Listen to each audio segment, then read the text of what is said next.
what do you think people can do about some of these issues? So I guess I'm going to ask that question in two parts. I mean, we have some of these issues are based off of some changes within the countries, right? And some of these of these issues, like climate change, are very much caused by other parts of the world that are hurting you guys.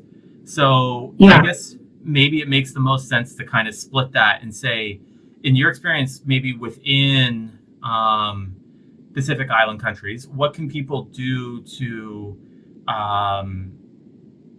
best address some of these issues? And then we'll talk about around the world what people can do. Yeah, well, I think first and foremost, I want to say that, personally, I think I acknowledge that climate change is not just man-made. The Earth's climate has always gone through natural cycles, warming and cooling periods long before modern industry. And these changes will continue with or without us. And I just want to say, as a Pacific Islander, most of us are Christians. And from that lens, we understand that the Earth, as we know it, is temporary. The Bible tells us there will be a new earth and new heavens, but it also tells us that we are stewards, that we've been being entrusted to look after creation. So that will go towards answering what we can do locally.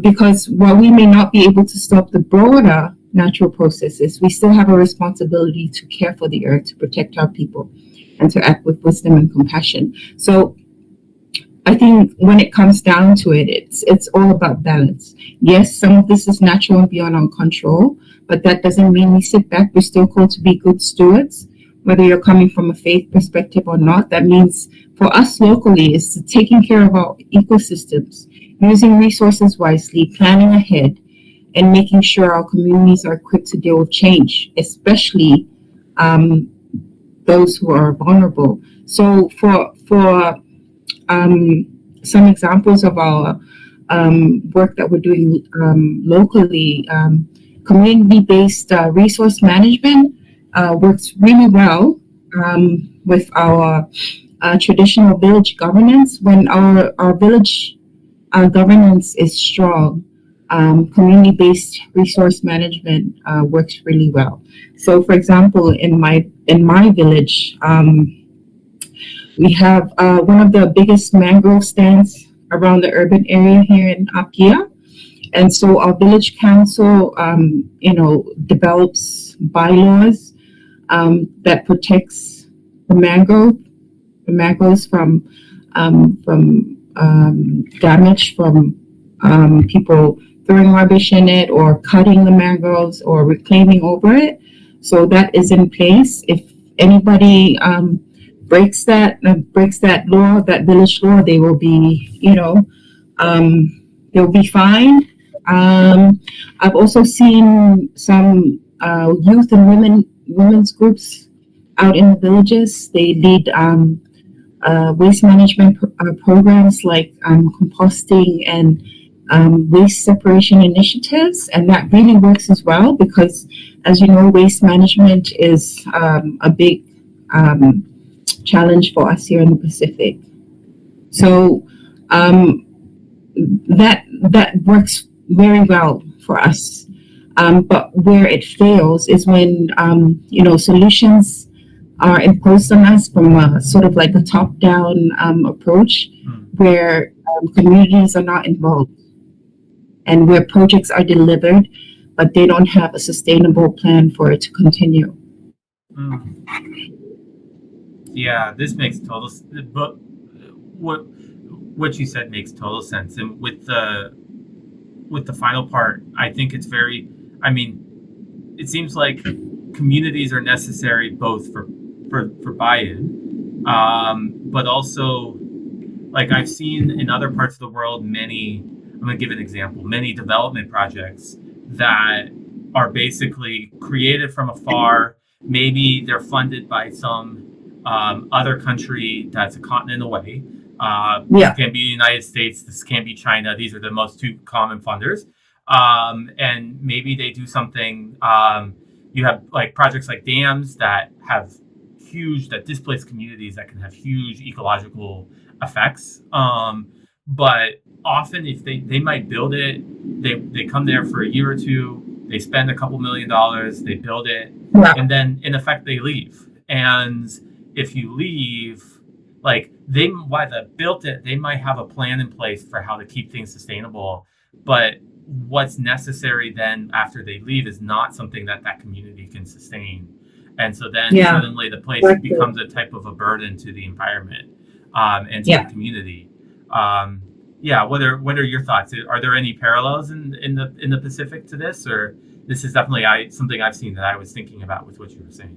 And that's why development partners are now working to improve environmental and social risk management, because they realize if they don't have that in place for any of the development projects that are implemented in the country in Pacific countries, then it won't be successful. So um, there have been some projects. I can't speak for other Pacific island countries, but here in Samoa, we are going through some projects that are facing those problems, and but that's the good thing about going through environmental environmental and social monitoring during projects, because there you can identify those issues and then try to resolve them before the project is completed, and to ensure that when the project is completed, it will be sustainable for the locals and the local communities. Mm. Can we talk about some of the things people can do in other parts of the world outside of Pacific Islands to help address some of the environmental issues that you guys are facing, given that and I guess I'm thinking the world more broadly, but this definitely includes the United States, have definitely caused you guys a number of problems? Well, I think just having that system in place, a comprehensive system in place to ensure that environment and social impacts are are part of any development project, from its design, planning phases, during construction and after construction, and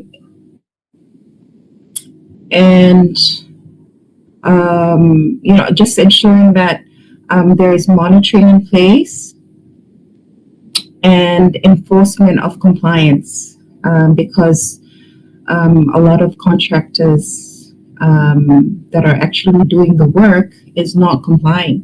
But if you have that system in place to enforce compliance, then projects will deliver what it's supposed to deliver, and deliver the results for the communities that it's supposed to serve, and also for the donors.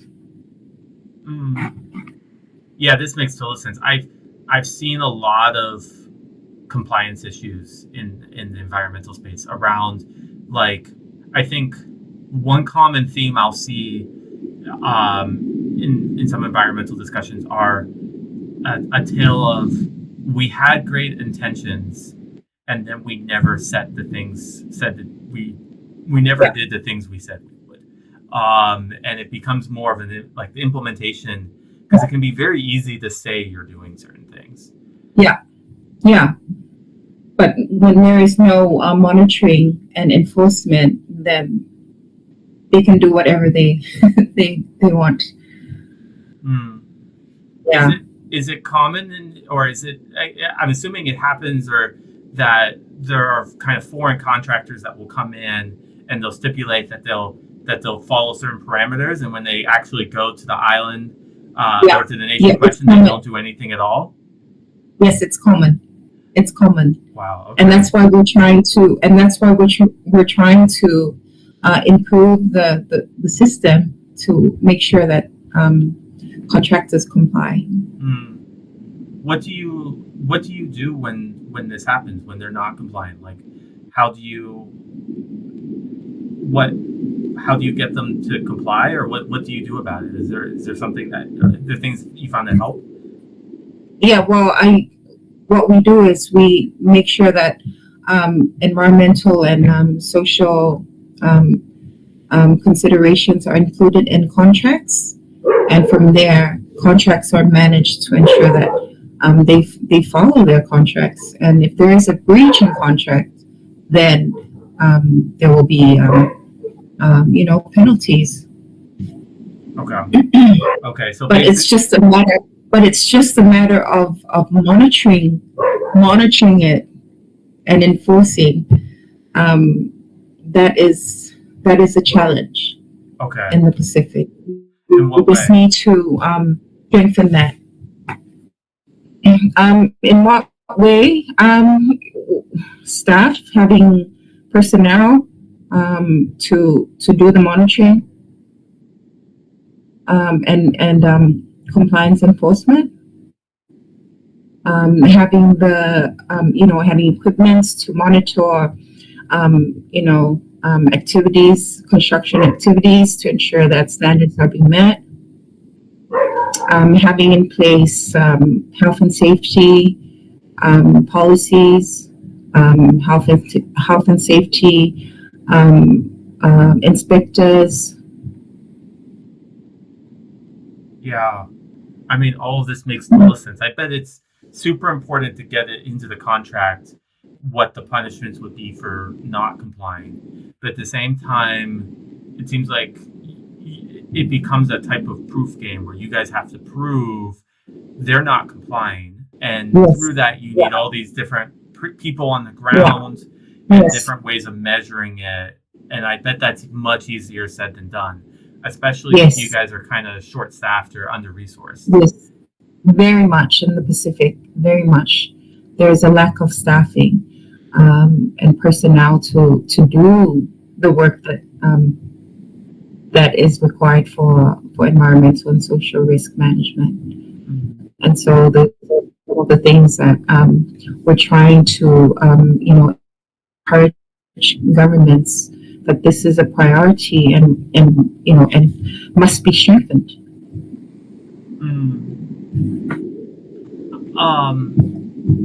One other question I wanted to ask you. So, yeah, in your experience working with the government and working with a lot of different private corporations who are doing various contracts, what have you found that works, and what have you found that doesn't work for, I guess, fostering better environmental practices? We'll say in general.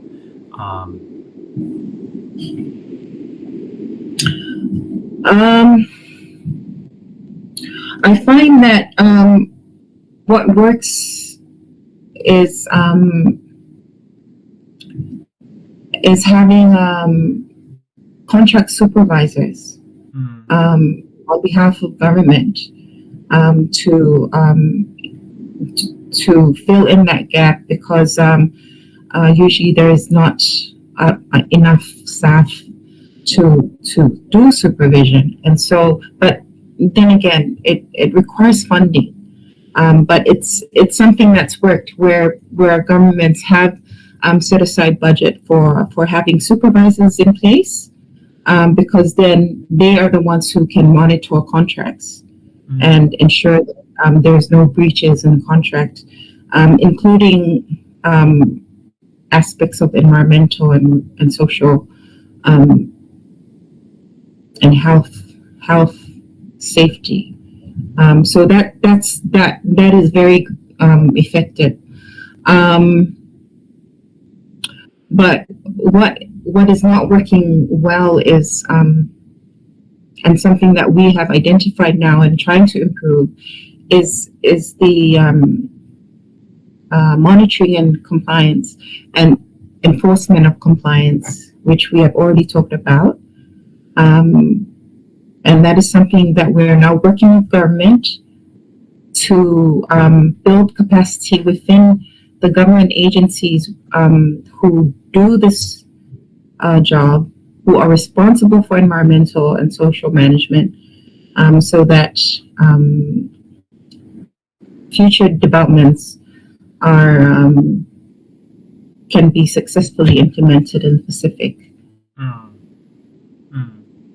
Yeah, this makes sense. I also wanted to ask you about, so what role do you think other countries from other parts of the world, say like the US, what role do you think they could have in trying to address some of the issues, environmental issues you guys are facing in the Pacific? I mean, and obviously, some of these issues they've had some impact in causing. But yeah, what role do you think other parts of the world can play in trying to address some of these? Well,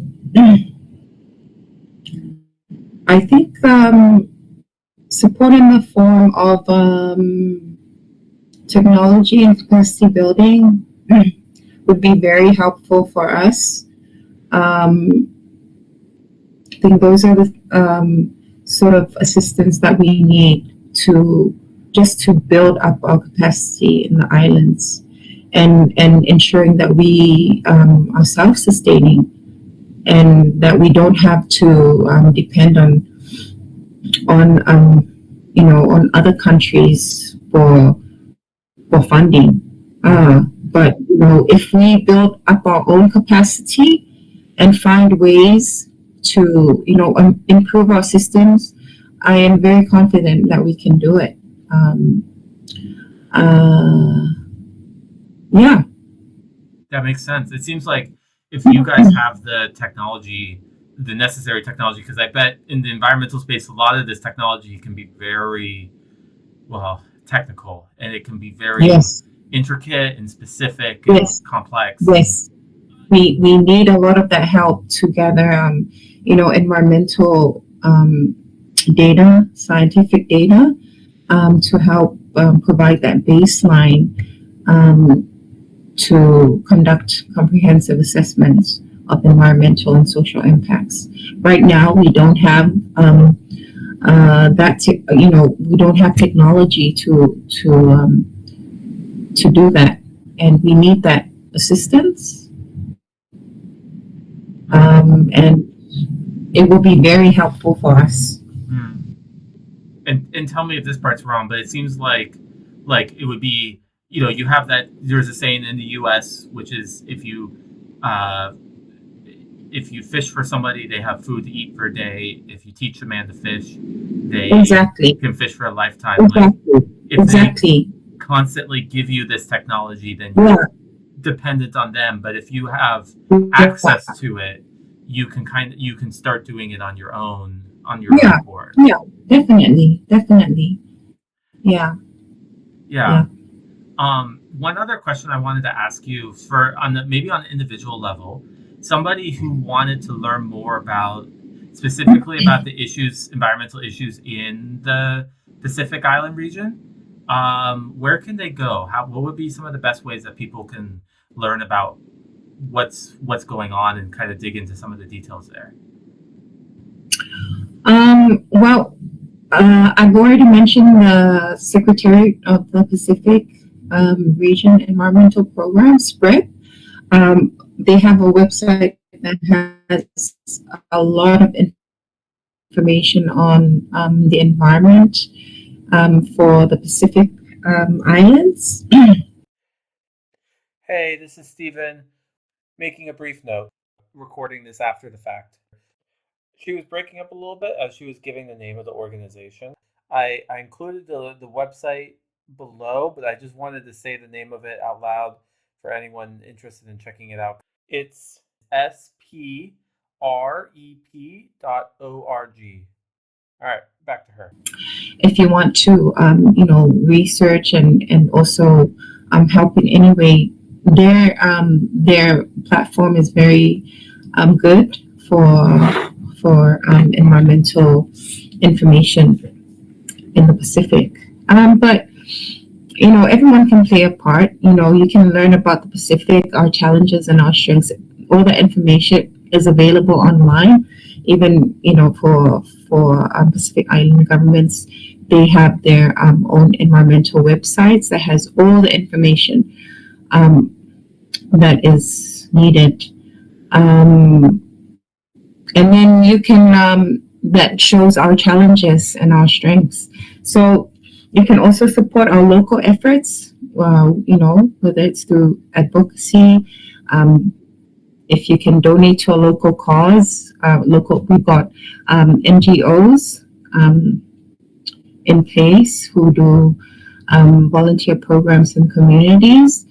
Yeah, and just live more simply, reduce waste, speak up for sustainable management of our environment and community livelihood, and just care for your creation, for the creation. Just like you talked about governments funding and giving you guys the resources, like the technology necessary to work on these projects yourself and work independently. I wonder if, for individuals, if donating to local organizations is kind of an equivalent to that. Is it might be a way that they can help you guys have the tools and resources necessary to do the work that, as a community, you guys know you need to do on your own islands. One thing, I think this is going back to what you were talking about with stewardship a bit ago, but one thing I think that I very much personally came to terms with in the traveling throughout the Pacific, some of the Pacific islands made me really think about how much nature changes. I mean, nature has always changed, but it's often changed. Like geology changes in a time scale that's well beyond their lives, right?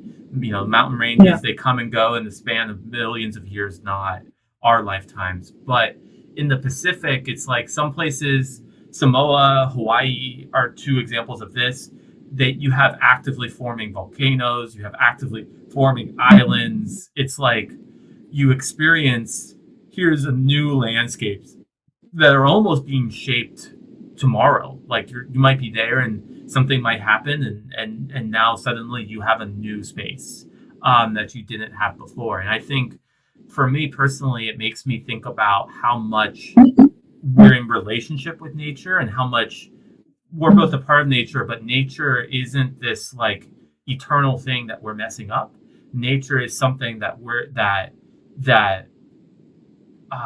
a part of and very much in relationship with, and we go back and forth, and we need to make sure that it's a living, breathing thing that just like a fellow human that we need to make sure is vibrant. And I don't know Very your true. thoughts on Very this. true. Yeah.